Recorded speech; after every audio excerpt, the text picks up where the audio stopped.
নমস্কার। গল্প অনুকল্প চ্যানেলে আপনারা শুনছেন প্রখ্যাত সাহিত্যিক শরদিন্দু বন্দ্যোপাধ্যায়ের একখানি ঐতিহাসিক উপন্যাস কুমার সম্ভবের কবি। আজ আমি উপন্যাসখানির শেষ পর্ব পড়ে শোনাব। রাজপুরীর পুরসীমার অন্তর্ভুক্ত বিহারভূমি। অদূরে অবরোধের তরুণদ্বার দেখা যাইতেছে। বৃক্ষ গুলমাদি শোভিত বিহার ভূমির উপর দিয়া মালিনী ও কালিদাস অবরোধের পানে চলিয়াছেন। কালিদাসের বাহুতলে অসমাপ্ত কুমার সম্ভবের পুঁথি। মালিনী সাবধান সতর্ক চোখে চারিদিকে চাহিতে চাহিতে চলিয়াছে। কবি মৃদু মৃদু হাসিতেছেন। তাহার ভাবভঙ্গিতে বিশেষ সতর্কতা নাই। তিনি যেন মালিনীর এই ছেলেমানুষী কাণ্ডে লিপ্ত হইয়া একটু আমোদ অনুভব করিতেছেন মাত্র। ক্রমে দুজনে অবরোধদ্বারের অনতিদূরে এক বৃক্ষতলে আসিয়া উপস্থিত হইলেন। মালিনী সংহত কণ্ঠে বলিল, আস্তে, সামনেই দেউড়ি। কালিদাস উঁকি মারিয়ে দেখিলেন আমাদের পূর্ব পরিচিত নবযুবক দৌবরেক শূলহস্তে পাহারায় নিযুক্ত, আর কেহ নাই। মালিনী দ্রুত অনুচ্চ কণ্ঠে কালিদাসকে কিছু উপদেশ দিয়া একাকিনী অবরোধ দ্বারের দিকে অগ্রসর হইল। কালিদাস বৃক্ষকাণ্ডের আড়ালে দাঁড়াইয়া রহিলেন। রক্ষী দ্বারের সম্মুখে পরিক্রমণ করিতেছিল। মালিনীকে আসিতে দেখিয়া একগাল হাসিল। মালিনী পা টিপিয়া টিপিয়া তাহার সম্মুখে আসিয়া দাঁড়াইল। মুখের দিকে চাহিয়া ঈষৎ হাসিল। তারপর সন্তুষ্টভাবে এদিকে ওদিকে চাহিয়া নিজ ঠোঁটের উপর তর্জনী রাখিল। রক্ষী ঘোর বিস্ময়ে প্রশ্ন করিল, কি হয়েছে, অমন করছো কেন? মালিনী চাপা গলায় বলিল, চুপ, চেঁচিও না, তোমার জন্য একটা জিনিস এনেছি। রক্ষী সাগ্রহে জিজ্ঞাসা করিল, কি জিনিস? মালিনী রহস্যপূর্ণভাবে বলিল, লাড়ু গো, লাড়ু। কচুরির উপর হাত রাখিয়া মালিনী ইঙ্গিতে জানাইল যে লাড়ু ওইখানে আছে। রক্ষীর মুখ আনন্দে বিহ্বল হইয়া উঠিল। সে বলিল, লাড়ু আমার জন্য এনেছ? দেখি দেখি। মালিনী মাথা নাড়িল। এখানে নয়, খাবে তো ওদিকে চলো, ওই মল্লিকা ঝাড়ের আড়ালে। লাড়ু খাইবার জন্য মল্লিকা ঝাড়ের আড়ালে যাইবা কি প্রয়োজন? কিংবা মালিনী মনে কি আরো কিছু আছে? উৎসাহে রক্ষী ঘর্মাক্ত হইয়া উঠিল। কিন্তু অবরোধের দ্বার ছাড়িয়াই বা যায় কি করিয়া? সে ইতস্তত করিয়া বলিল, তা তা দেউড়ি কি খালি থাকবে নাকি? মালিনী বলিল, তাতে কি হয়েছে, এ সময় কেউ আসবে না। রক্ষী দ্বিধাগ্রস্তভাবে বলিল, না তা আসে না বটে, কিন্তু ওই কঞ্চুকি মশাই। কাজ নেই মালিনী, তুমি লাড়ু দাও, আমি এখানে দাঁড়িয়েই খাই। মালিনী ক্রমে অসহিষ্ণু হইয়া উঠিতেছিল। বলিল, দেউড়িতে দাঁড়িয়ে লাড়ু খাবে? যদি কেউ দেখে ফেলে কি ভাববে বলো দেখি? রক্ষী বলিল, তাও বটে, কিন্তু উপায়টা কি বলো? দেউড়ি ছাড়া যে বারণ। মালিনী রাগ করিয়া মুখ ফিরাইয়া দাঁড়াইল। বলিল, বেশ, কাজ নেই তোমার লাড়ু খেয়ে, আমি আর কাউকে খাওয়াবো। এত যত্ন করে নিজের হাতে তৈরি করেছিলুম। রক্ষী আর পারিল না, বলিল, না না মালিনী, তোমার লাড়ু খাচ্ছি, চলো, কোথায় যাবে চলো। দেওয়ালের গায়ে বল্লম হেলাইয়া রাখিয়া রক্ষী মালিনীর পিছে পিছে চলিল। ওদিকে কালিদাস গাছের আড়াল হইতে উকি মারিয়া দেখিতেছিলেন।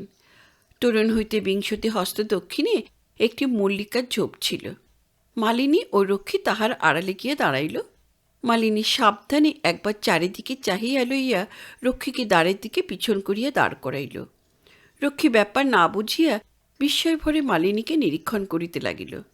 মালিনী বলিল, হয়েছে, এবারে চোখ বোঝো। রক্ষী বলিল, চোখ বুঝব কেন?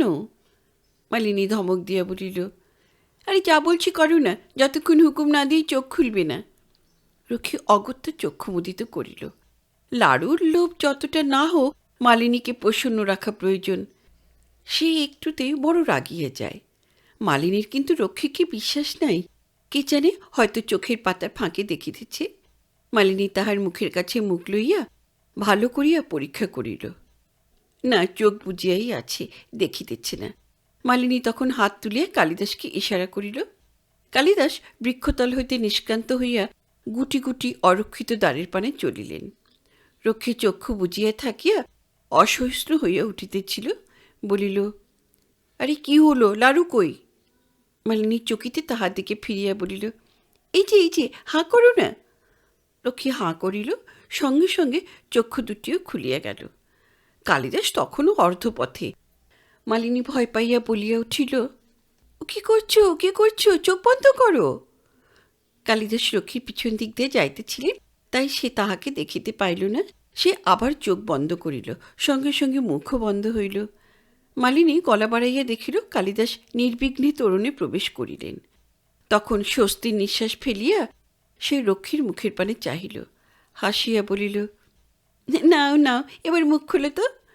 রক্ষী যুগপৎ চক্ষু ও মুখ খুলিল। মালিনী বলিল, দূর হল না, চোখ বন্ধ মুখ খোলা, এই রকম, বুঝলে? মালিনী প্রক্রিয়া দেখাইয়া দিল, কিন্তু কয়েকবার চেষ্টা করিয়াও রক্ষী কৃতকার্য হইল না। হা করিলেই চক্ষু খুলিয়া যায়। মালিনী হাসিতে লাগিল। রক্ষী কাতস্বরে বলিল, কি করি, হচ্ছে না যে। মালিনী বলিল, তাহলে আর লাড়ু পেলে না? হাসিতে হাসিতে সে দ্বারের দিকে চলিল। অর্ধপথে থামিয়ে ঘাড় ফিরাইয়া বলিল, তুমি ততক্ষণ অভ্যেস করো, ফিরে এসে যদি দেখি ঠিক হয়েছে তখন লাড়ু পাবে। মালিনী অবরোধের ভিতর অন্তর্হিত হইয়া গেল। রক্ষী বিমর্ষ মুখে ফিরিয়া আসিয়া বল্লমটি তুলিয়া লইল।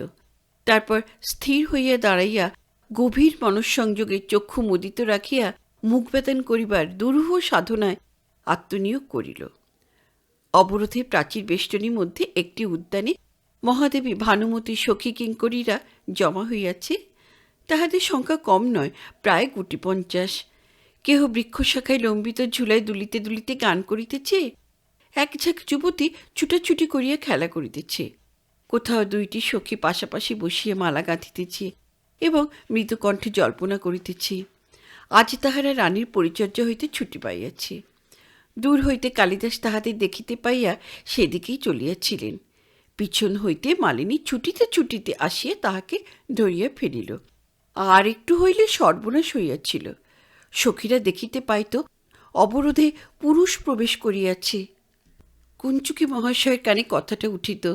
মালিনী দৃঢ়ভাবে কবির হাত ধরিয়া তাহাকে অন্য পথে টানিয়া লইয়া চলিল।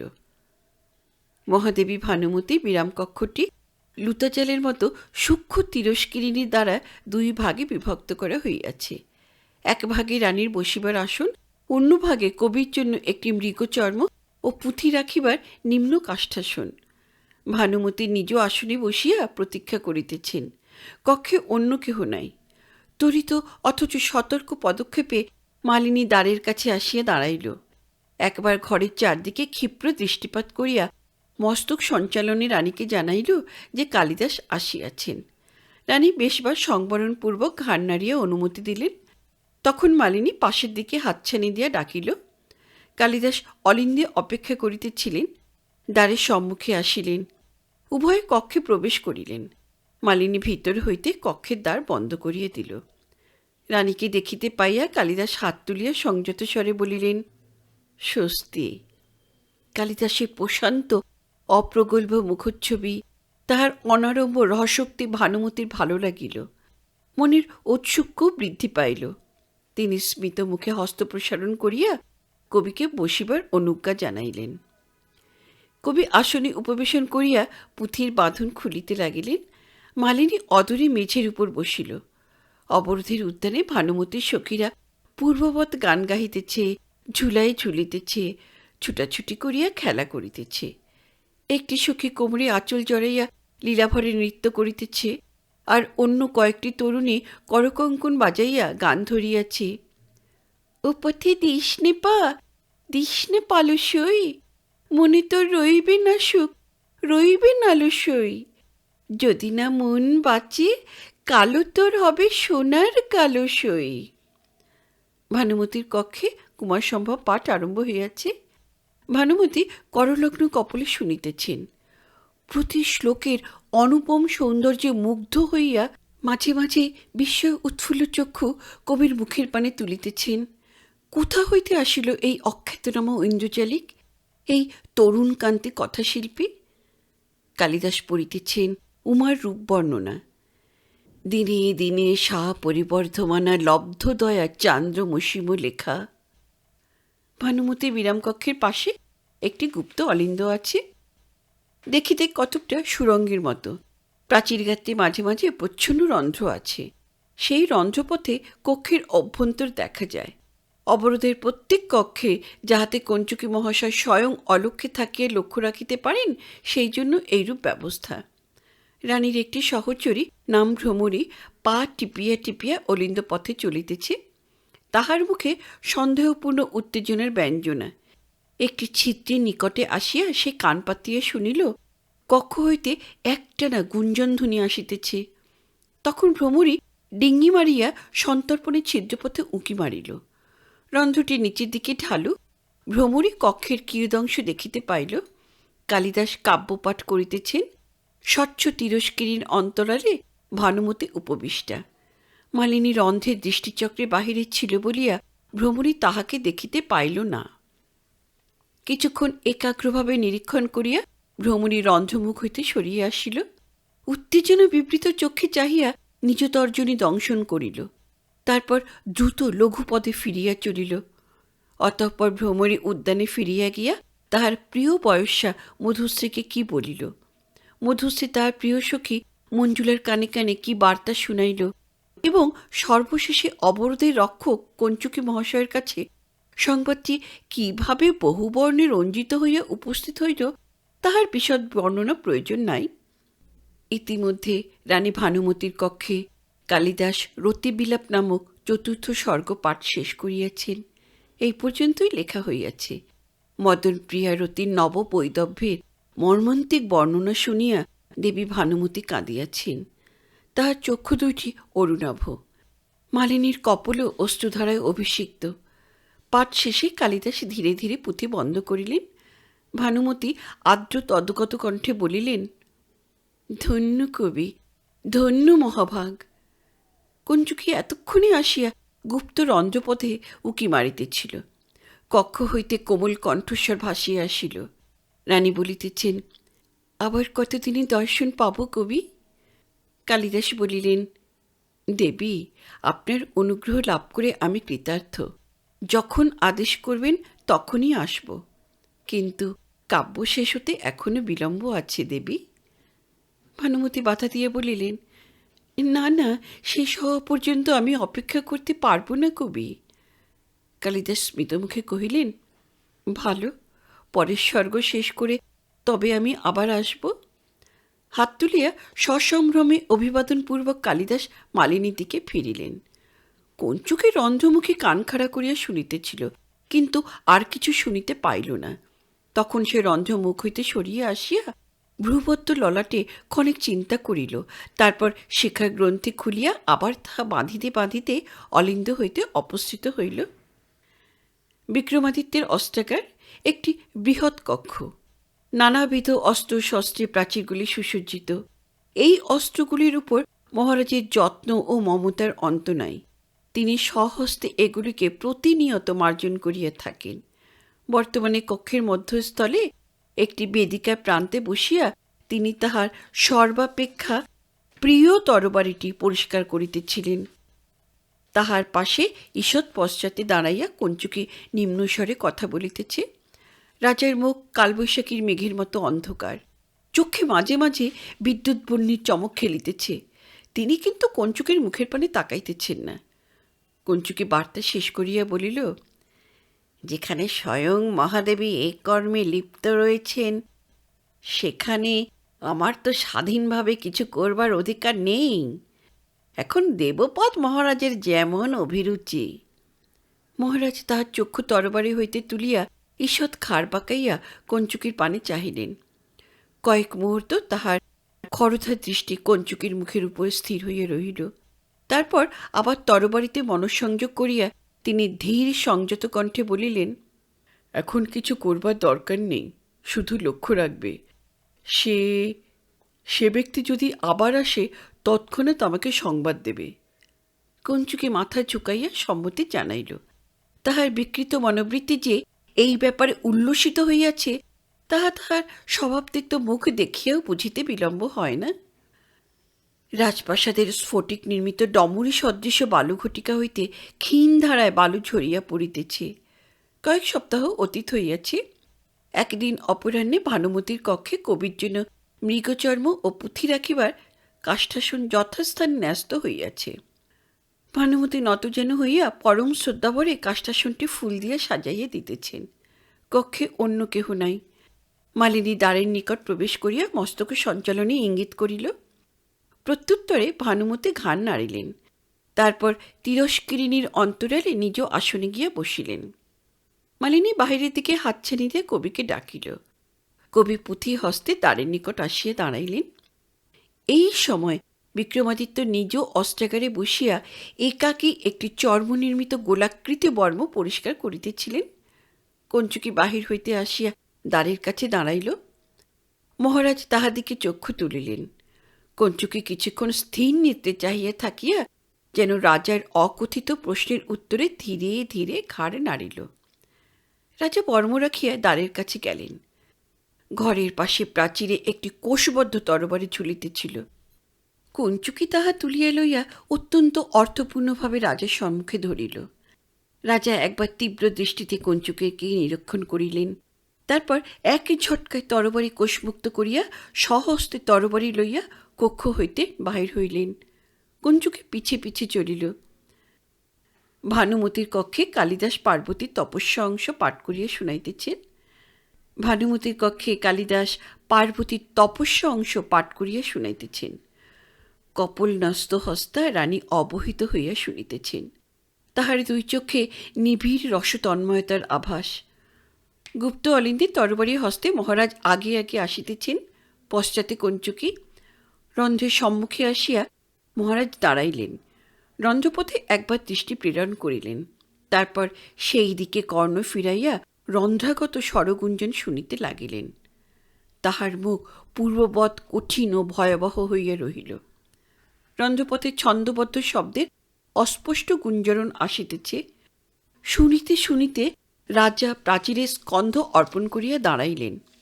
হাতের তরবারিটা অস্বস্তিদায়ক, সেটা কয়েকবার এ হাতে ও হাতে করিয়া শেষে কঞ্চুকির হাতে ধরাইয়া দিয়া নিশ্চিন্ত হইলেন।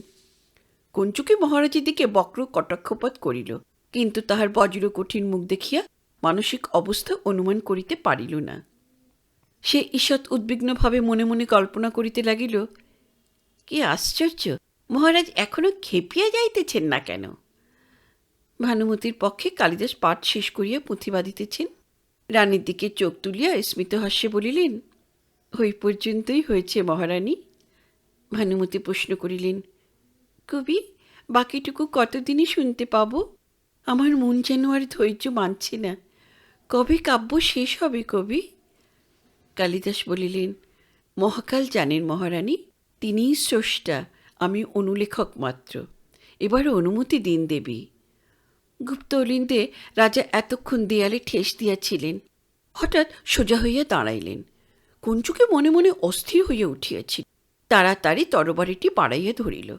রাজা তরবারির পানে আরক্ত দৃষ্টিপাত করিয়া সেটি নিজ হস্তে লইলেন। তারপর দীর্ঘ পদক্ষেপে বাহিরে চলিলেন।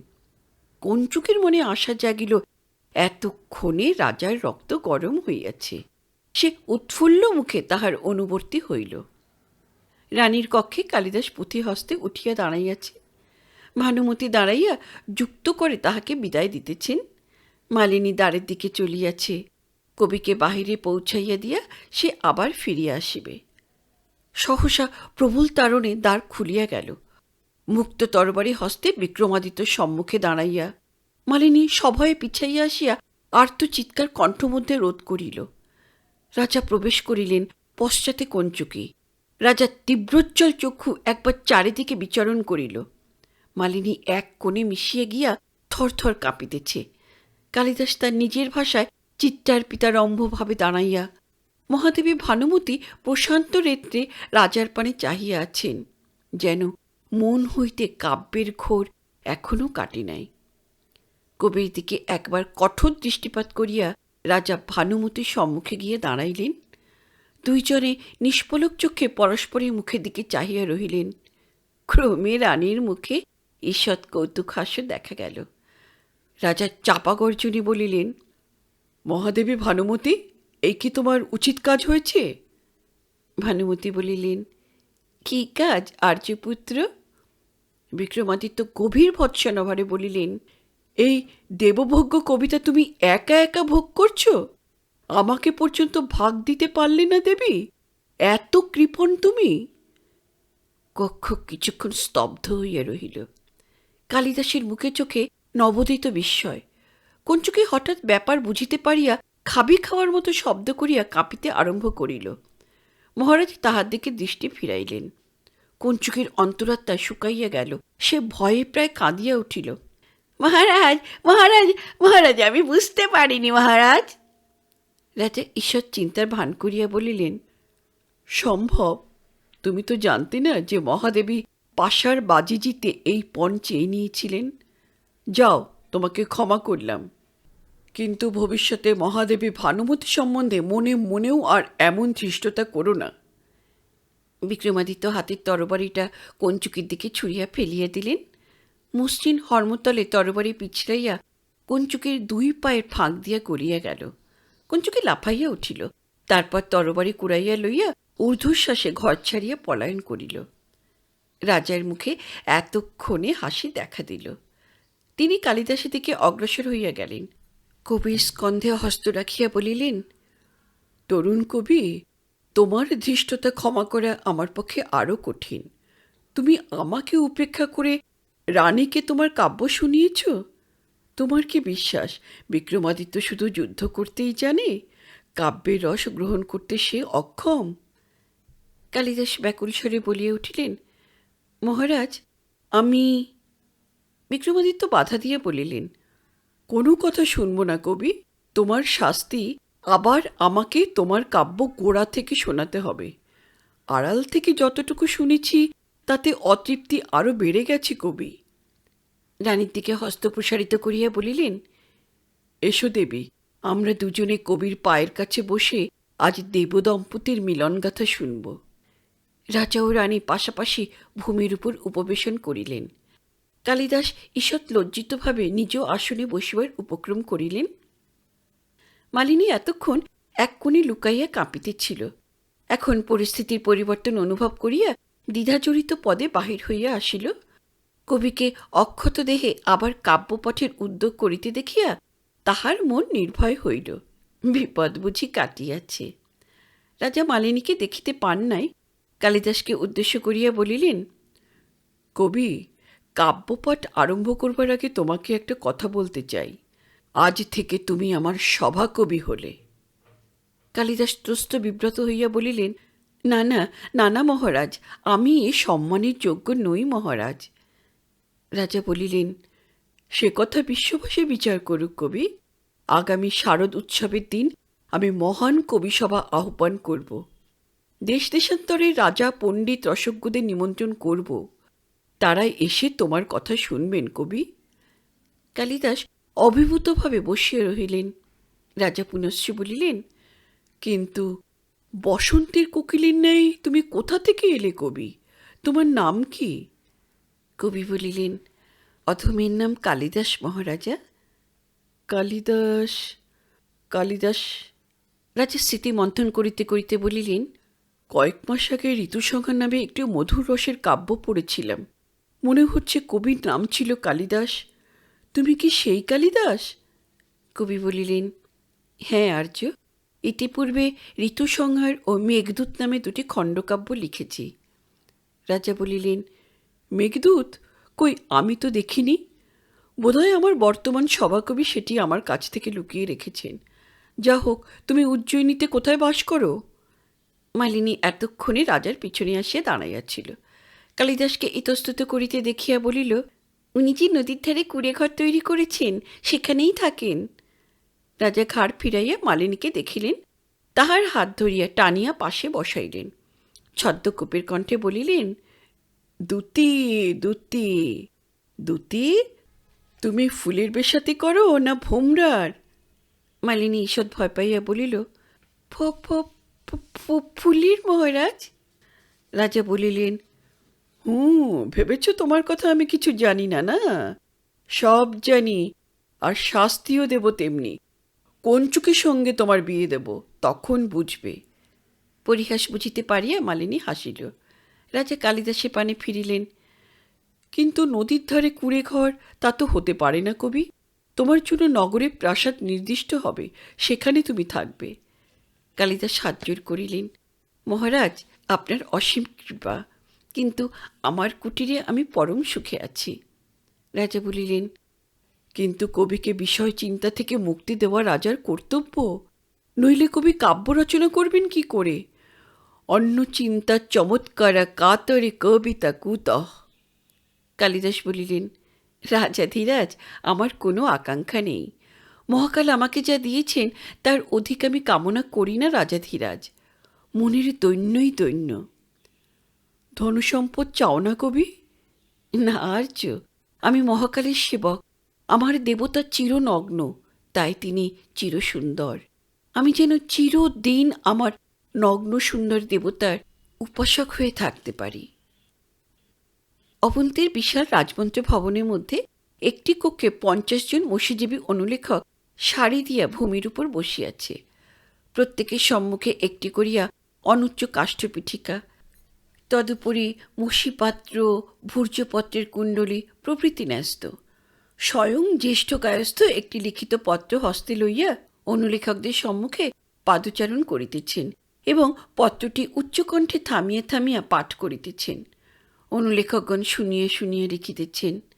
জ্যেষ্ঠ কায়স্থ স্থূলকায় মধ্যবয়স্ক ব্যক্তি, অপিচ রসিক। তিনি পড়িতেছেন, আগামী শারদ পূর্ণিমা তিথিতে কোজাগর মহোৎসব দিবসে সভাকবি শ্রী কালিদাস বিরচিত কুমার সম্ভবম নামক মহাকাব্য অবন্তীর রাজসভায় পঠিত হইবে। অথ শ্রীমানের বিকল্পে শ্রীমতীর চরণ রেণুকণা স্পর্শে অবন্তী রাজসভা পবিত্র হোক।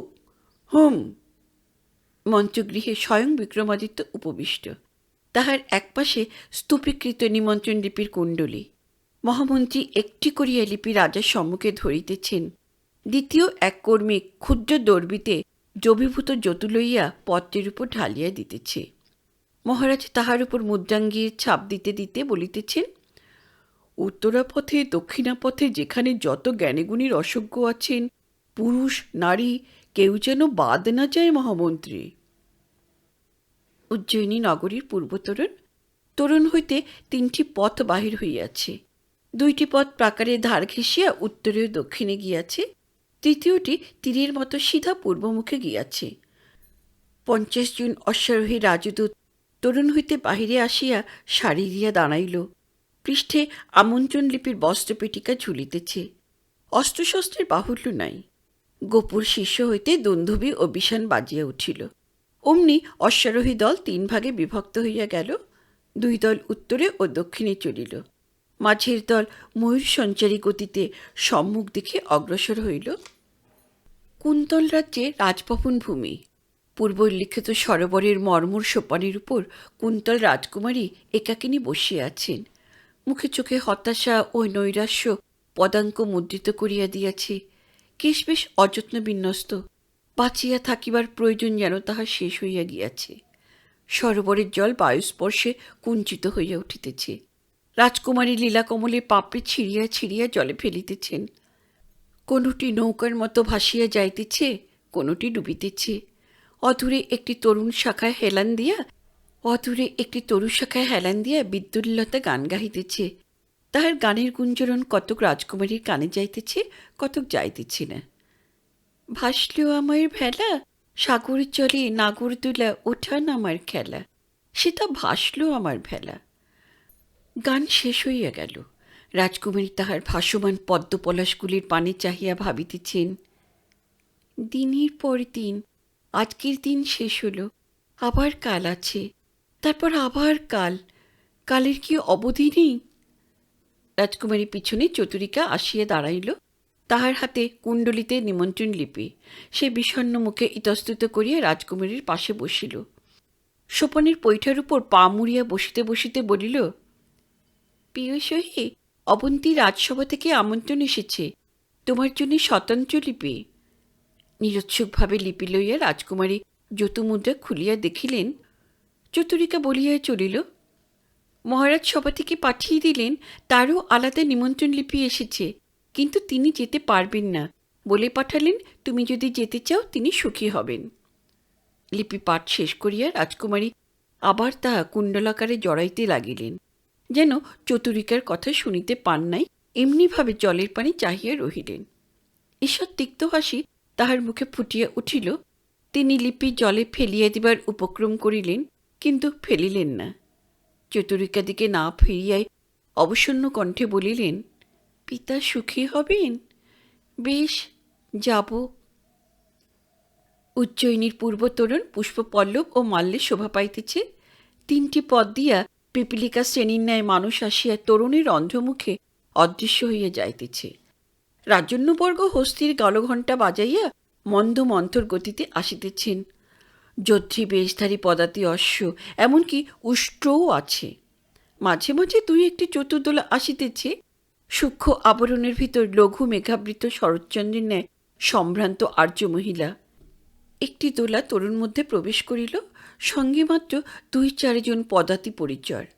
দোলায় ক্ষীণা বরণের মধ্যে এক সুন্দরী বিমনাভাবে করতলে কপল রাখিয়া বসিয়া আছেন।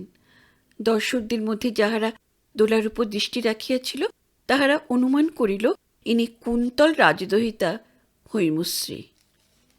সভাগৃহের প্রবেশদ্বারে মহামন্ত্রী প্রভৃতি কয়েকজন উচ্চ কর্মচারী দাঁড়াইয়া আছেন। অতিথিগণ একে একে 2-2 আসিতেছেন। মহামন্ত্রী তাহাদের পদচিত অভ্যর্থনাপূর্বক তিলক চন্দন ও গন্ধমাল্যে ভূষিত করিয়া অভ্যন্তরে প্রেরণ করিতেছেন। নেপথ্যে মধুর সননে বাঁশি বাজিতেছে। সবার অভ্যন্তরে বক্তার বেদি ব্যতীত অন্য আসনগুলি ক্রমশ ভরিয়া উঠিতেছে। সন্নিধাতা কিঙ্করগণ সকলকে নির্দিষ্ট আসনে লইয়া গিয়া বসাইতেছে। ঊর্ধ্বে মহিলাদের মঞ্চেও অল্প শ্রোতৃ সমাগম হইতে আরম্ভ করিয়াছে। মহাদেবী ভানুমতীর আসন এখনো শূন্যই আছে। কালিদাসের কুটির প্রাঙ্গণে কবি সভায় যাইবার জন্য প্রস্তুত হইতেছেন। মালিনী তাহার ললাটে চন্দন পরাইয়া দিতেছে। মালিনীর চোখ দুটি অরুণাভ, যেন লুকাইয়া কাঁদিয়াছে। সে থাকিয়া থাকিয়া দন্ত দিয়া অধর চাপিয়া ধরিতেছে। কুমার সম্ভবের পুঁথি বেদির উপর রাখা ছিল, তাহা কবির হাতে তুলিয়া দিতে দিতে মালিনী একটু হাসিবার চেষ্টা করিয়া বলিল, এতদিন তুমি আমার কবি ছিলে, আজ সারা পৃথিবীর কবি হলে। কত লোক তোমার গান শুনবে, কত লোক তোমার ধন্যি ধন্যি করবে। কালিদাস সলজ্জে হাসিলেন। কি যে বলো, আমার কাব্য লেখার চেষ্টা বামন হয়ে চাঁদে হাত বাড়ানো, হয়তো সবাই হাসবে। মালিনী তাহার বিনয় বচনে কান না দিয়ে বলল, আজ পৃথিবীর যত জ্ঞানী গুণী সবাই তোমার গান শুনবে, কেবল আমি শুনতে পাবো না। কালিদাস সবিস্ময়ে চক্ষু তুলিলেন। তুমি তুমি শুনতে পাবে না কেন?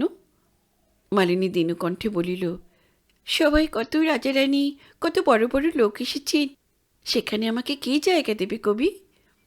কালিদাসের মুখের ভাব দৃঢ় হইল। তিনি মালিনীর একটি হাত নিজের হাতে তুলিয়া লইয়া বলিলেন, রাজসভায় যদি তোমার জায়গা না হয়, তাহলে আমারও জায়গা হবে না মালিনী, এসো। মালিনীর চক্ষু দুটি সহসা উদ্গত অশ্রুজলে উজ্জ্বল হইয়া উঠিল, অধর কাঁপিয়া উঠিল। রাজসভা অগুরু গন্ধে আমোদিত। অতিথিগণ স্ব আসনে বসিয়াছেন। সবাই তিল ফেলিবার স্থান নাই।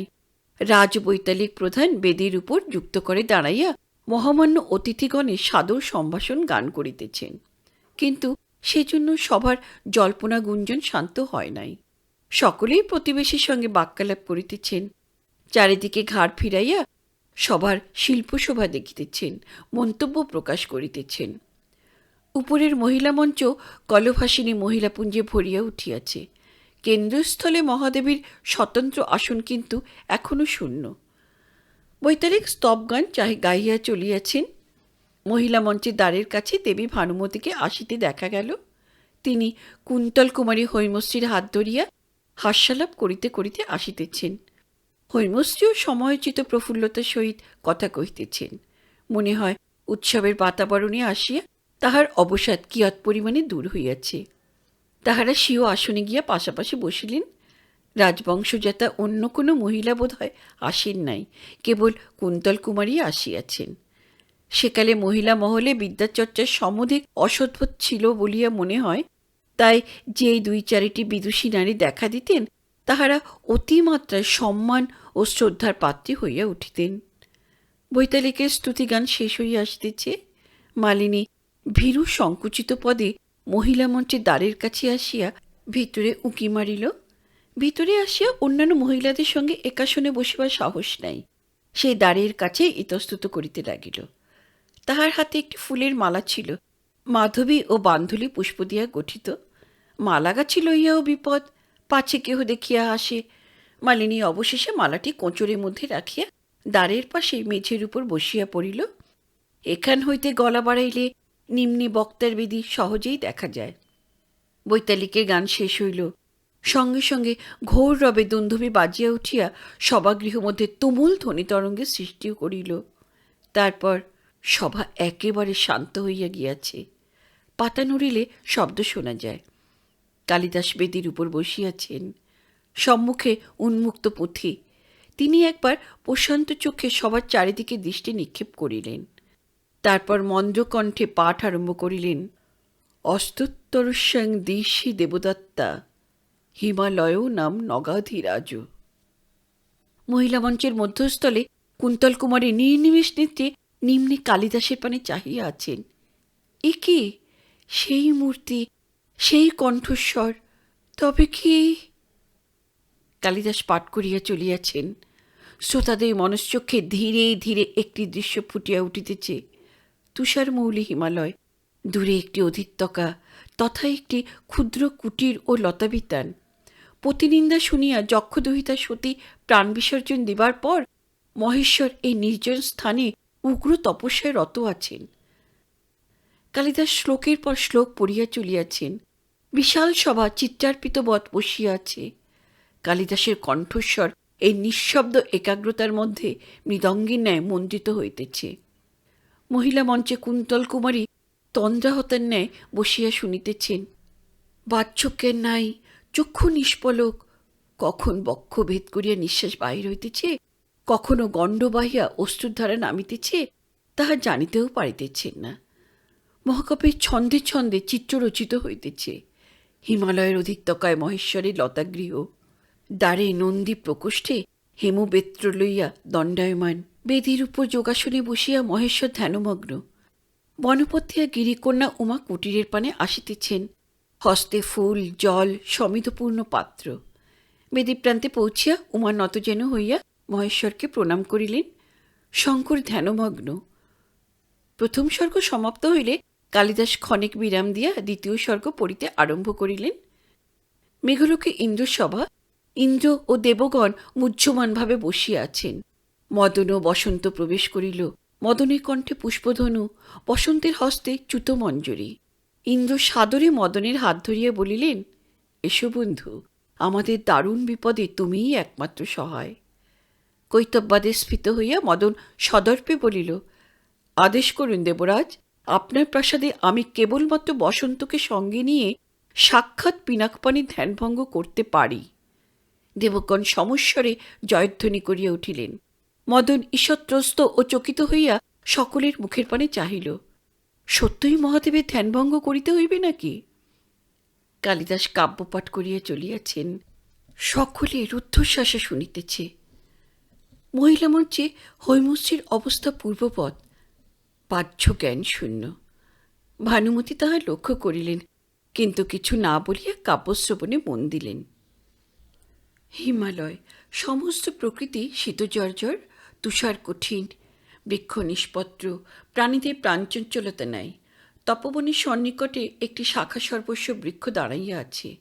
মদন ও বসন্তের সূক্ষ্ম দেহ এই বৃক্ষের উপর দিয়া ভাসিয়া গেল। সঙ্গে সঙ্গে বৃক্ষটি পুষ্প পল্লবে ভরিয়া উঠিল।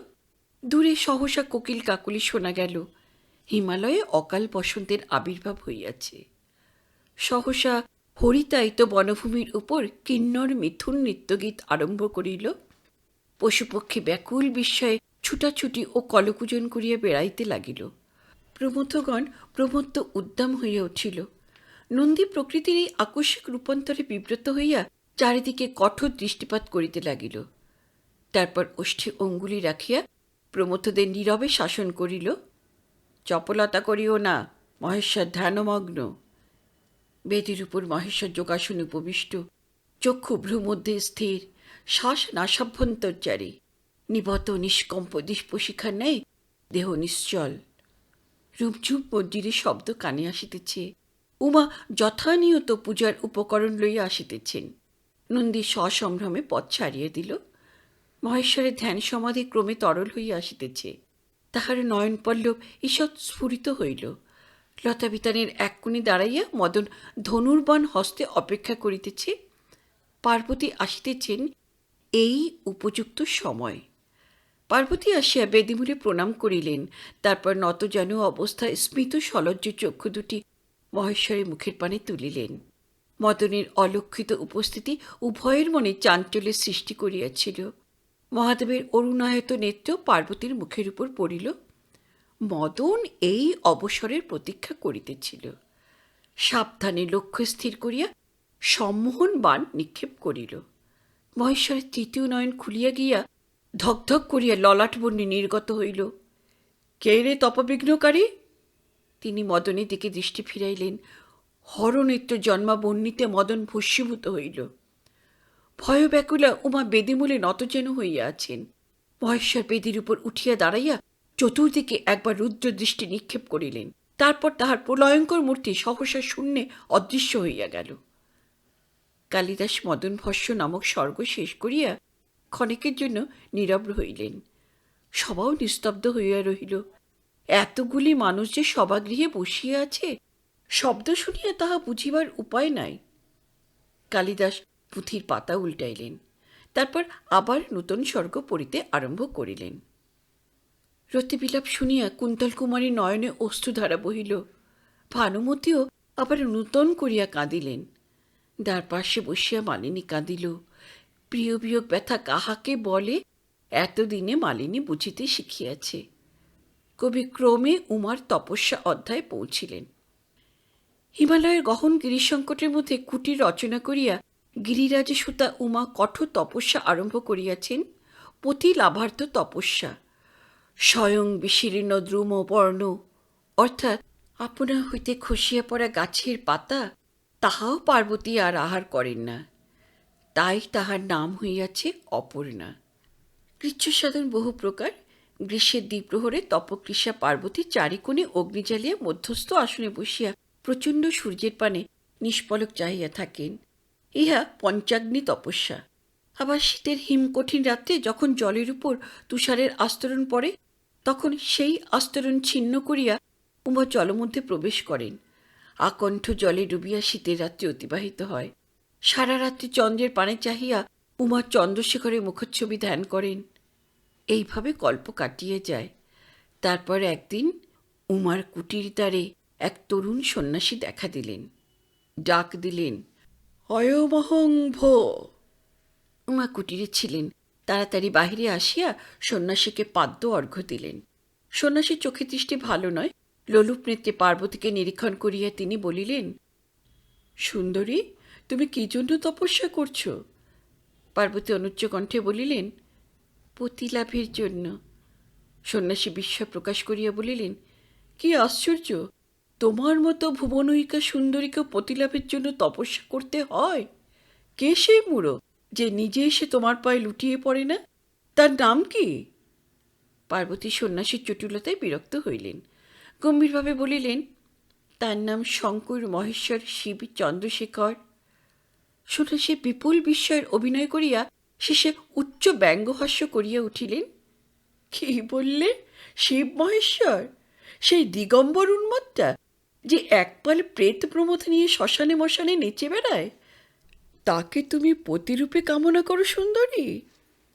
সন্ন্যাসীর ব্যঙ্গ বিস্ফুরিত অট্টহাস্য আবার ফাটিয়া পড়িল। পার্বতীর মুখ ক্রোধে রক্তিম হইয়া উঠিল।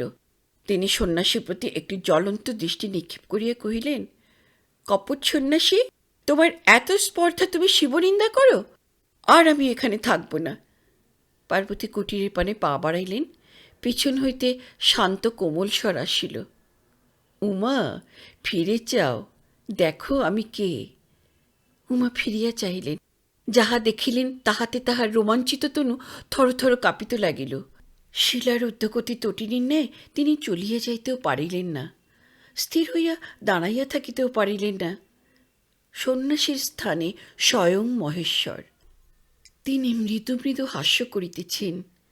পার্বতীর কণ্ঠ হইতে ক্ষীণ বাষ্পরুদ্ধস্বর বাহির হইল। মহেশ্বর! গিরিরাজ গৃহে হরপার্বতীর বিবাহ, মহা আড়ম্বর, হুলুস্থুলু ব্যাপার। পুরন্ধ্রীগণ উলুদ্ধন করিতেছেন, দেবগণ অন্তরিক্ষে স্তুতিগান করিতেছেন, ভূতগণ কলকোলাহল করিয়া নাচিতেছে। বিবাহ মণ্ডপে বরবধূ পাশাপাশি বসিয়াছেন। রতি আসিয়া মহেশ্বরের পদতলে পড়িল। গৌরী একবার মহেশ্বরের পানে অনুনয় ভরা দৃষ্টি নিক্ষেপ করিলেন। আশুতোষ প্রীত হইয়া রতির মস্তকে হস্ত রাখিলেন। অমনি মদন পুনরুজ্জীবিত হইয়া যুক্ত করে দেবদম্পতির সম্মুখে উপস্থিত হইল। অবন্তীর রাজসভায় কালিদাস কুমার সম্ভব পর্ব শেষ করিয়াছেন। জয়ধ্বনিতে সভা পূর্ণ। কবির মস্তকে মালা বর্ষিত হইতেছে। ক্রমে তাহার কণ্ঠে মালার স্তূপ জমিয়া উঠিল। তিনি যুক্ত করে নতনেত্রী দাঁড়াইয়া এই সংবর্ধনা গ্রহণ করিলেন। উপরে মহিলা মঞ্চেও চাঞ্চল্যের অন্ত নাই। কুমকুম, লাজাঞ্জলি, পুষ্পাঞ্জলি কবির মস্তক লক্ষ্য করিয়া নিক্ষিপ্ত হইতেছে। মহিলাদের রসনাও নীরব নাই, সকলে একসঙ্গে কথা কহিতেছেন। সভা ভঙ্গ হইয়াছে, তাই মহিলারাও নিজ নিজ আসন ছাড়িয়া উঠিয়াছেন। কিন্তু আশু সভা ছাড়িবার কোনো লক্ষণই দেখা যাইতেছে না। ভানুমতি মাতিয়া উঠিয়াছেন, পরম উৎসাহভরে সকলের সঙ্গে আলাপ করিতেছেন। এই প্রমত্ত আনন্দ অধীর সমষ্টির এক প্রান্তে কুন্তল কুমারী হৈমশ্রী মূর্ছাহতার ন্যায় বসিয়া আছেন। তাহার বিস্ফারিত চোখে দৃষ্টি নাই, কেবল অধরষ্টু যেন কোন অনুচ্চারিত কথায় থাকিয়ে থাকিয়ে নড়িয়া উঠিতেছে। আমার স্বামী, আমার স্বামী, আমার স্বামী! মালিনীর অবস্থা বিচিত্র। সে একসঙ্গে হাসিতেছে, কাঁদিতেছে, একবার ছুটিয়া মঞ্চে প্রান্ত পর্যন্ত যাইতেছে, আবার দ্বারের কাছে ফিরিয়া আসিতেছে। তাহার দিকে কাহারও দৃষ্টি নাই। মালিনী একবার চারিদিকে চাহিয়া দেখিল, তারপর সাবধানে কোচর হইতে মালাটি বাহির করিয়া কালিদাসের শিল লক্ষ্য করিয়া ছড়িয়া দিল। মালাটি চক্রাকারে ঘুরিতে ঘুরিতে কালিদাসের মাথায় গলিয়া পড়িল। কবি স্মিতচক্ষু তুলিয়া চাহিলেন। রাজসভা শূন্য হইয়া গিয়াছে, নিচে একটিও লোক নাই। উপরে একাকিনী কুন্তল কুমারী বসিয়া আছেন, আর মালিনী দ্বারে ঠেস দিয়া দাঁড়াইয়া ঊর্ধ্বমুখে কোন দুর্গম চিন্তায় মগ্ন হইয়া গিয়াছে। সহসা চমক ভাঙিয়া কুন্তল কুমারী দেখিলেন তিনি একা, সকলে চলিয়া গিয়াছে। তিনি উঠিয়া দ্বারের দিকে চলিলেন। সকলে হয়তো তাহার ভাববিহ্বলতা লক্ষ্য করিয়াছে। কে কি ভাবিয়াছে কে জানে। হৈমশ্রী দ্বারের কাছে পৌঁছিলে মালিনী চটকা ভাঙিয়া সোজা উঠিয়া দাঁড়াইল। সসম্ভ্রমে বলিল, দেবী, আমার উপর মহাদেবী ভানুমতির আজ্ঞা আছে, আপনি যেখানে যেতে চাইবেন নিয়ে যাব। হৈমশ্রী নিঃশব্দে মাথা নাড়িয়া বাহির হইয়া গেলেন। কিছু দূর গিয়া তাহার গতির হ্রাস হইল। ইতস্তত করিয়া তিনি দাঁড়াইলেন। তারপর মালিনীর দিকে ফিরিয়া আসিলেন, বলিলেন, তুমি কি মহাদেবী ভানুমতির কিঙ্করী? মালিনী বলিল, হ্যাঁ দেবী, আমি তার মালিনী। কুন্তল কুমারী আসল প্রশ্নটি সহজভাবে জিজ্ঞাসা করিবার চেষ্টা করিলেন, কিন্তু গলা বুঝিয়া গেল। অতি কষ্টে উচ্চারণ করিলেন, তুমি তুমি কবি কালিদাস কোথায় থাকেন তুমি জানো? মালিনী চক্ষু বিস্ফারিত করিয়া চাহিল। সহজ সম্ভ্রমে সুরেই বলিল, হ্যাঁ দেবী, জানি। আগ্রহের কাছে সংকোচ পরাভূত হইল। কুন্তল কুমারী আর এক পা কাছে আসিলেন। কোথায় কোথায় থাকেন তিনি? মালিনীর মুখে একটু হাসি খেলিয়া গেল। শিবটা নদীর ধারে নিজের হাতে কুঁড়ে ঘর তৈরি করেছেন, সেখানেই থাকেন। তার খবর নিয়ে আপনার কী লাভ দেবী? কবি বড় গরিব, দিন দরিদ্র, কিন্তু তিনি বড়লোকের অনুগ্রহ নেন না। হৈমশ্রী আর একটু কাছে আসিলেন। তবে কি তুমি কি, আচ্ছা তার সঙ্গে কি তোমার পরিচয় আছে? তিক্ত হাসিতে মালিনীর অধপ্রান্ত নত হইয়া পড়িল। আছে দেবী, সামান্যই। তিনি মহাকবি, আমি মালিনী। তার সঙ্গে আমার কতটুকু পরিচয় থাকতে পারে দেবী? কুন্তল কুমারী কিছু শুনিলেন না। প্রবল আবেগে মালিনীর হাত চাপিয়া বলিলেন, তুমি তুমি আমাকে তার কাছে নিয়ে যেতে পারবে মালিনী? বলো বলো, নিয়ে যেতে পারবে? মালিনীর চোখ হইতে যেন ঠুলি খসিয়া পড়িল। এতক্ষণ সে ভাবিয়াছিল রাজকুমারী জিজ্ঞাসা বড় মানুষের ক্ষণিক কৌতূহল মাত্র। এখন সে সন্দেহ প্রখর চোখে তাহার পানে চাহিয়া রহিল। তারপর সহসা প্রশ্ন করিল, তুমি তুমি কে? কবি তোমার কে হয়? ওষ্ঠাধর চাপিয়া কুন্তল কুমারী দুরন্ত বাষ্পোচ্ছ্বাস দমন করিলেন। তিনি তিনি আমার স্বামী। অতর্কিতে মস্তকে প্রবল আঘাত পাইলে মানুষ যেমন ক্ষণেকের জন্য বুদ্ধিভ্রষ্ট হইয়া যায়, মালিনীরও তদরূপ হইল। সে বিহব্বল ভাবে চাহিয়া বলিল, স্বামী, স্বামী। তারপর ধীরে ধীরে তাহা উপলব্ধি ফিরিয়া আসিল। সে ঊর্ধ্বমুখে চক্ষু মুদিত করিয়া অস্ফুট স্বরে বলিল, ও স্বামী, তাই? বুঝতে পেরেছি দেবী, এবার সব বুঝতে পেরেছি। তা আপনি কি তার কাছে যেতে চান দেবী? হৈমশ্রী বিরতি করিয়া বলিলেন, আমি যেতে চাই, হ্যাঁ হ্যাঁ, আমি যেতে চাই, আমি তার কাছে যেতে চাই। তুমি আমাকে তার কাছে নিয়ে চলো মালিনী। মালিনীর বুকের ভিতরটা শূলবিদ্ধ সর্পের মতো মুচড়াইয়া উঠিতেছিল। সে একটু বক্রোক্তি না করিয়া থাকিতে পারিল না। দেবী, আপনি রাজার মেয়ে, সেখানে যাওয়া কি আপনার শোভা পাবে? সে একটা খড়ের কুঁড়ে ঘর, সেখানে কবি নিজের হাতে রেঁধে খান। এই দারিদ্র্য কি আপনি সহ্য করতে পারবেন রাজকুমারী?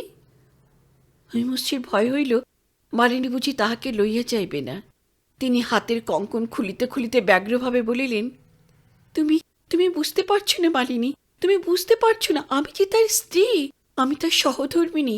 এই নাও, এই নাও পুরস্কার, দয়া করে আমাকে তার কুটিরে নিয়ে চলো মালিনী। হৈমশ্রী কঙ্কনটি মালিনীর হাতে গুঁজিয়া দিতে গেলেন, কিন্তু মালিনী লইল না। বিতৃষ্ণার সহিত হাত সরাইয়া লইল।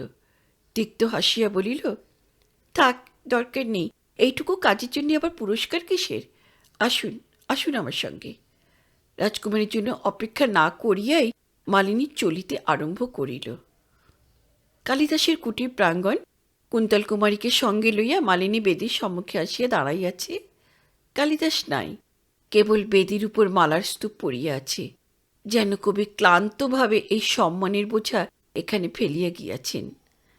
মালিনী নিজেকে অনেকটা সামলাইয়া লইয়াছে, তাহার মুখের ভাব দৃঢ়। রাজকুমারী হৈমশ্রী যেন স্বপ্নলোকে বিচরণ করিতেছেন। মালিনী ঘরের উদ্দেশ্যে ডাকিল, কবি, ওগো কবি, তুমি কোথায়? ঘরের ভিতর হইতে সাড়া আসিল না। কুন্তল কুমারীর শঙ্কিত দীননেত্রে মালিনীর পানে চাহিলেন। মালাগুলি জড়াজড়ি হইয়া বেদির উপর পড়িয়া আছে। তাহার মধ্য হইতে মালিনী নিজের মালাটি বাছিয়া বাহির করিয়া লইল। পর পর লাল সাদা ফুলে গাঁথা মালা, চিনিতে কষ্ট হয় না। মালাটি সে রাজকুমারীর হাতে ধরাইয়া দিয়া বলিল, নাও নাও, আমার সঙ্গে এসো। কবি ঘরেই আছেন, হয়তো পূজায় বসেছেন।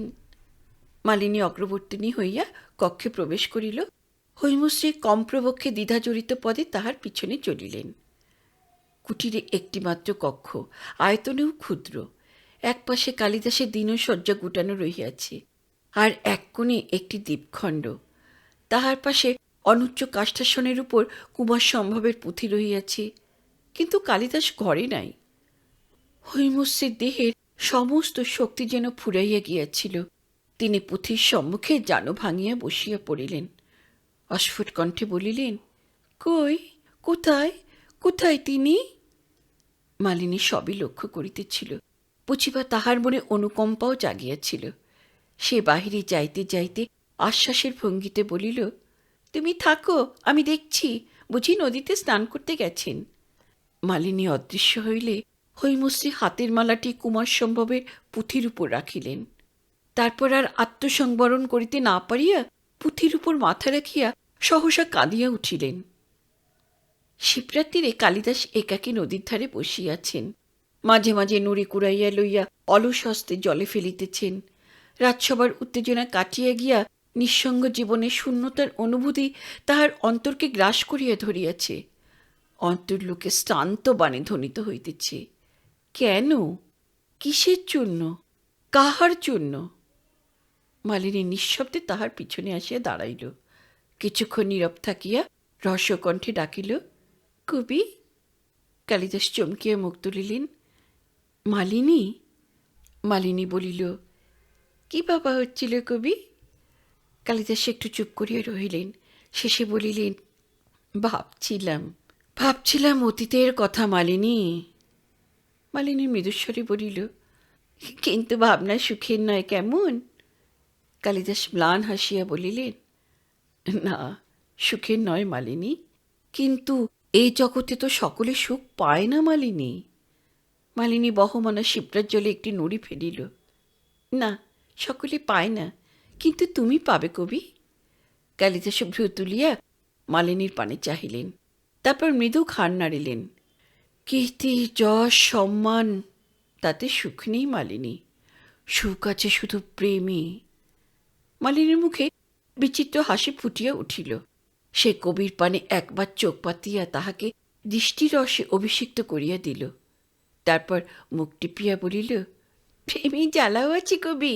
নাও ওঠো এখন, তোমাকে ডাকতে এসেছিলাম, একজন তোমার সঙ্গে দেখা করতে এসেছেন। ও, কে তিনি? তিনি কে মালিনী? আরে আগে চলোই না, দেখতে পাবে। কালিদাস উঠলেন। শিপ্রার পরপরে সূর্যদেব তখন দিগ্বলয় স্পর্শ করিয়াছেন। প্রাঙ্গণদ্বারে পৌঁছিয়া কালিদাসে দ্বার ঠেলিয়া ভিতরে প্রবেশ করিলেন। মালিনী কিন্তু ভিতরে আসিল না, চৌকাঠের বাহিরে দাঁড়াইয়া রহিল। কালিদাস তাহার দিকে ফিরিয়া চৌকাঠের উপর দাঁড়াইয়া তাহাকে আহ্বান করিলেন।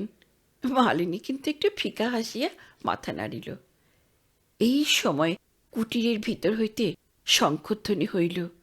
কালিদাস মহাবিস্ময়ে সেদিকে ফিরিলেন। মালিনী এই অবকাশে ধীরে ধীরে প্রাঙ্গণদ্বার বন্ধ করিয়া দিল। তাহার মুখের ব্যথাবিদ্ধ হাসি কবাটের আড়ালে ঢাকা পড়িয়া গেল। ওদিকে কালিদাস দ্রুত অনুসন্ধিচ্ছায় কুটিরের পানে চলিয়াছেন। তাহার ঘরে শঙ্খ বাজায় কে? সহসা সম্মুখে এক অপরূপ মূর্তি দেখিয়া তিনি স্থানপর দাঁড়াইয়া পড়িলেন। এ কি? কুটির হইতে হৈমশ্রী বাহির হইয়া আসিতেছেন। গললগ্নিকৃত অঞ্চল প্রান্ত, এক হস্তে দ্বীপ, অন্য হস্তে মালা। কালিদাসকে দেখিয়া তাহার গতি শ্লথ হইল না। স্থির দৃষ্টিতে স্বামীর পানে চাহিয়া তিনি কাছে আসিয়া দাঁড়াইলেন। চোখ দুটিতে এখন আর জল নাই। অধর যদিও থাকিয়া থাকিয়া কাঁপিয়া উঠিতেছে, তবু অধরপ্রান্তে যেন একটু হাসির আভাস নিদাগ বিদ্যুতের ন্যায় স্ফুরিত হইতেছে। তিনি প্রদীপটি বেদির উপর রাখিলেন। তারপর দুই হাতে স্বামীর গলায় মালা পরাইয়া দিয়া নত যেন হইয়া তাহার পদপ্রান্তে বসিয়া পড়িলেন। অস্ফুট স্বরে বলিলেন, আর্যপুত্র। কালিদাস জড়মূর্তির মতো দাঁড়াইয়াছিলেন। যাহা কল্পনারও অতীত তাহাই চক্ষের সম্মুখে ঘটিতে দেখিয়া তাহার চিন্তা করিবার শক্তিও প্রায় লোপ পাইয়াছিল। এখন তিনি চমকিয়া চেতনা ফিরিয়া পাইলেন।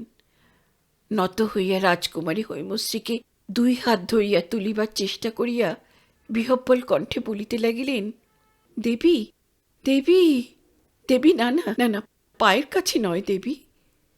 কুন্তল কুমারী স্বামীর মুখের পানে চোখ তুলিয়া দেখিলেন, সেখানে প্রীতি ও ক্ষমা ভিন্ন আর কিছুরই স্থান নাই, এতটুকু অভিমান পর্যন্ত নাই। যে অশ্রুকে রাজনন্দিনী এত যত্নে চাপিয়ে রাখিয়াছিলেন তাহা আর বাঁধন মানিল না, বাঁধ ভাঙিয়া বাহির হইবার উপক্রম হইল। কালিদাস তাহাকে হাত ধরিয়া তুলিতে দুজনে মুখোমুখি দাঁড়াইলেন। অমনি মহাকালের মন্দির হইতে সন্ধ্যারতির শঙ্খ ঘণ্টার ধ্বনি ভাসিয়া আসিল। অতঃপর কিছুক্ষণ কাটিয়াছে। ভাব প্লাবনের প্রথম উদ্দাম উচ্ছ্বাস প্রশমিত হইয়াছে। উভয়ে বেদির উপর উঠিয়া দাঁড়াইয়াছেন, তাহাদের হাত পরস্পর নিবদ্ধ। কালিদাস মিনতি করিয়া বলিতেছেন, কিন্তু দেবী, এ যে অসম্ভব। এই দীন পর্ণকুটিরে, না না, এ হতে পারে না দেবী, এ হতে পারে না। হৈমশ্রী বলিলেন, যেখানে আমার স্বামী থাকতে পারবেন সেখানে আমিও থাকতে পারবো আর্যপুত্র। কালিদাস বলিলেন, না না, তুমি রাজার মেয়ে। হৈমশ্রী বলিলেন, আমারও পরিচয় আজ থেকে মুছে গেছে আর্যপুত্র, এখন আমি মহাকবি কালিদাসের স্ত্রী। কালিদাসের মুখে ক্ষোভের সহিত আনন্দও ফুটিয়া উঠিল। কিন্তু কিন্তু এই দারিদ্র্য তুমি সহ্য করতে পারবে কেন? চিরদিন ঐশ্বর্যের মধ্যে পালিত হয়েছ, রাজদহিতা তুমি। হৈমশ্রী ঈষৎ ভ্রুভঙ্গ করিয়া চাইলেন, আর্যপুত্র, আপনার উমাও তো রাজদহিতা, গিরিরাজ সুতা, কিন্তু কই, তাকে মহেশ্বরের লতাগৃহে পাঠাতে আপনার তো আপত্তি হয়নি আর্যপুত্র? তবে কালিদাসের মুখে আর কথা রহিল না। হৈমশ্রীর দক্ষিণ হস্তটি ধীরে ধীরে উঠিয়া কবির বাম স্কন্ধের উপর আশ্রয় লইল। সন্ধ্যা হইয়া গিয়াছে। শিপ্রার পরপরে দিগন্তের অস্তচ্ছটা ক্রমশ মেদুর হইয়া আসিতেছে। সেই দিকে চাহিয়া কালিদাস সহসা নিষ্পন্দ হইয়া রহিলেন। হৈমশ্রীও তাহার দৃষ্টি অনুসরণ করিয়া সেই দিকে দৃষ্টি ফিরাইলেন। এক শ্রেণী উষ্ট্র শিপ্রার কিনারা ধরিয়া চলিয়াছে। হৈমশ্রী কালিদাসের পানে একটি অপাঙ্গ দৃষ্টি প্রেরণ করিলেন। নিরীহভাবে প্রশ্ন করিলেন, ও কি আর্যপুত্র? কালিদাসের মুখেও একটু হাসি খেলিয়া গেল। তিনি গম্ভীর হইয়া বলিলেন, ওর নাম উষ্ট। হৈমশ্রী হাসি চাপিয়া বলিলেন, কি কি নাম বললেন আর্যপুত্র? কালিদাস তাড়াতাড়ি নিজেকে সংশোধন করিলেন, না না, উষ্ট নয়, উষ্ট নয়, উট্র। উভয়ে একসঙ্গে কলহাস্য করিয়া উঠিলেন। কুন্তল কুমারীর যে হস্তটি স্কন্ধ পর্যন্ত উঠিয়াছিল তাহা ক্রমে কালিদাসের কণ্ঠ বেষ্টন করিয়া লইল। কালিদাসও তাহার মাথাটি নিচের বুকের উপর সবলে চাপিয়া ঊর্ধ্বে আকাশের পানে চাহিলেন। পূর্ব দিগন্ত উদ্ভাসিত করিয়া শারদ পূর্ণিমার চাঁদ উঠিতেছে। এই রূপে এক বসন্ত পূর্ণিমার তিথিতে স্বয়ংবর সভায় যে কাহিনী আরম্ভ হইয়াছিল, আর এক পূর্ণিমার সন্ধ্যায় শিবরাত্রির পর্ণকুটিরে তাহা পরিসমাপ্তি লাভ করিল। আপনারা শুনলেন কুমার সম্ভবের কবি উপন্যাসখানি। বন্ধুরা, এই উপন্যাসের যে মূল কথা সেটা আমরা কম বেশি সকলেই জানি, তবুও শুনতে বা পড়তে এইসব উপন্যাস বারবার ভালো লাগে। আমার তো লাগে। আপনাদের কেমন লাগে জানাবেন। ভালো থাকবেন, সুস্থ থাকবেন। নমস্কার।